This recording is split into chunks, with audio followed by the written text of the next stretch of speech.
And good morning to you. I'm Jeff Slakey here on Daybreak. It's 8:32. Got a good phone call in here for you this morning, and I'm happy to talk with the U.S. Representative here in Washington's 10th District. It's Denny Heck. Good morning, Denny. Morning, Jeff. Thanks for having me on. Hey, thanks for coming on the air with me today. Nice to talk with you here, as I know you do a lot of work in Shelton as part of the 10th District that goes from Shelton all the way to Puyallup down to the Grand Mound area.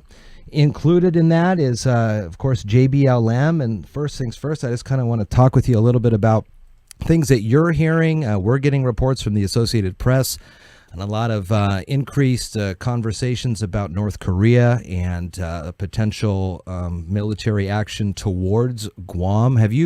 What can you talk to your constituents about that? Well, I think the most salient observation I'd make, Jeff, the most disturbing one, is that we've been trying a million different ways to skin this cat for better on 25 years now, right, and haven't seemed to get anywhere with them.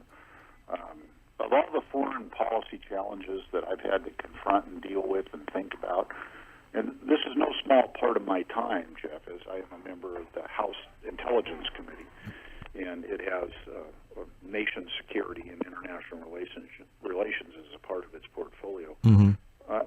I've never observed an issue as vexing as this one. It does seem like things have ramped up very rapidly in the last week even. Well, we're getting close, right? I mean, they've been on this trajectory to develop both nuclear weapons and the intercontinental ballistic missile capacity to deliver them.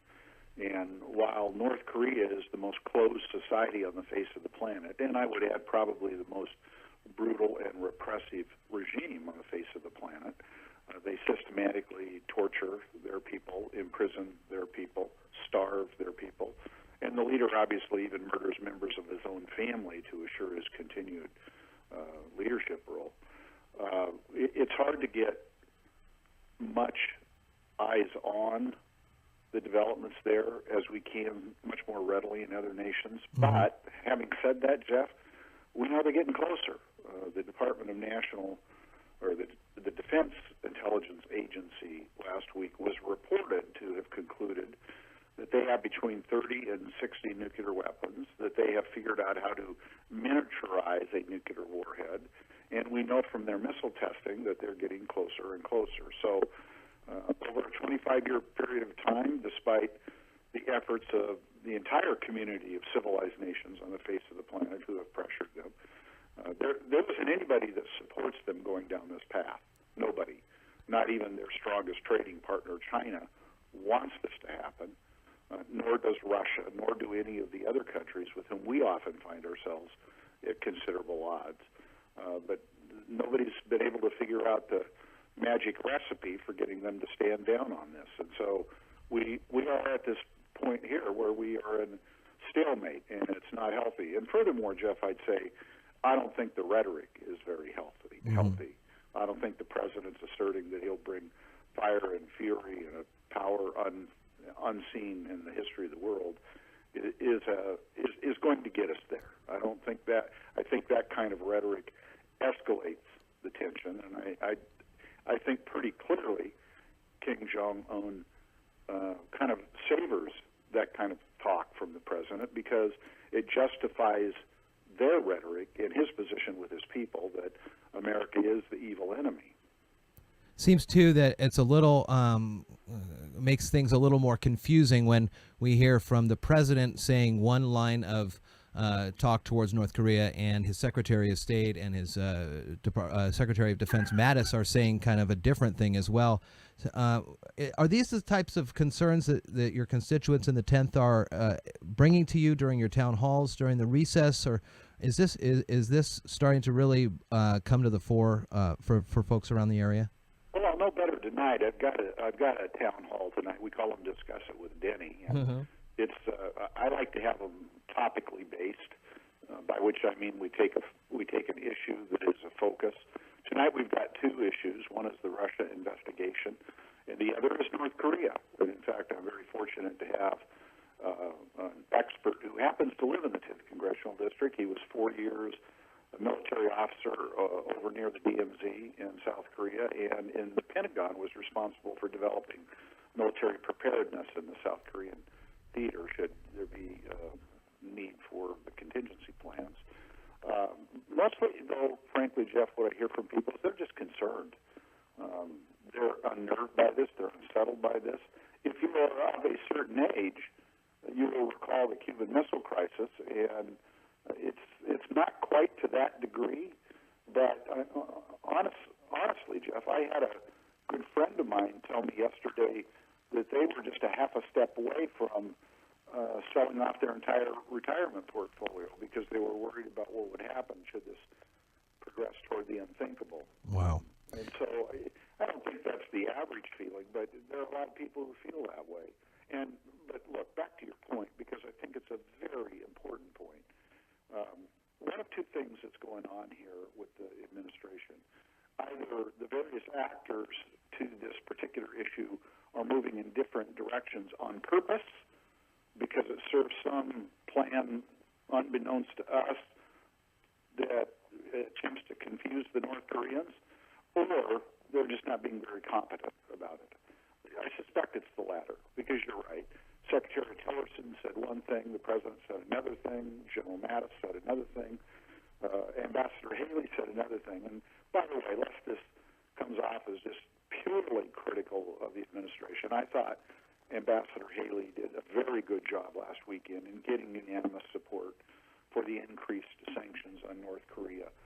It's not easy to stitch together all those votes at the United Nations, and she worked it hard and got it done, and I thought it was the right thing to do, and frankly, I want to compliment her for it. Yeah, it was pretty impressive to see that she was able to get China and Russia to vote in with us as well. Where is tonight your town hall for the constituents to come and talk with you? Well, let me I got to pull it up. I get up in the morning, they hand me a schedule. It's up in Pierce County. Okay. And I want to say it's at Ford Middle School. Okay. Yeah. We'll get that information, too, when we post this interview on the show notes. I saw that you were in Shelton just the other day talking with the great folks over at Peninsula Credit Union. You spend a lot of time here in Shelton. I know that a lot of folks here do appreciate the work you do. What were you talking about with Peninsula? So, just to be clear, it wasn't just Peninsula. I was up at the Skookum Rotary. I met with Heidi of the Chamber and a handful of the local small businesses. I dropped by and talked to the EDC and Lynn in her new office, and had quite a good day and a half actually up in Shelton. But I like to do that. As a matter of fact, it's one of my favorite places in the district to visit. And frankly, living here in Olympia, and I come home every weekend, Jeff. It's not as though Shelton is that far removed. Indeed, my wife and I own a cabin up in Mason County, and so we're through Shelton as regularly as we can be, which isn't enough.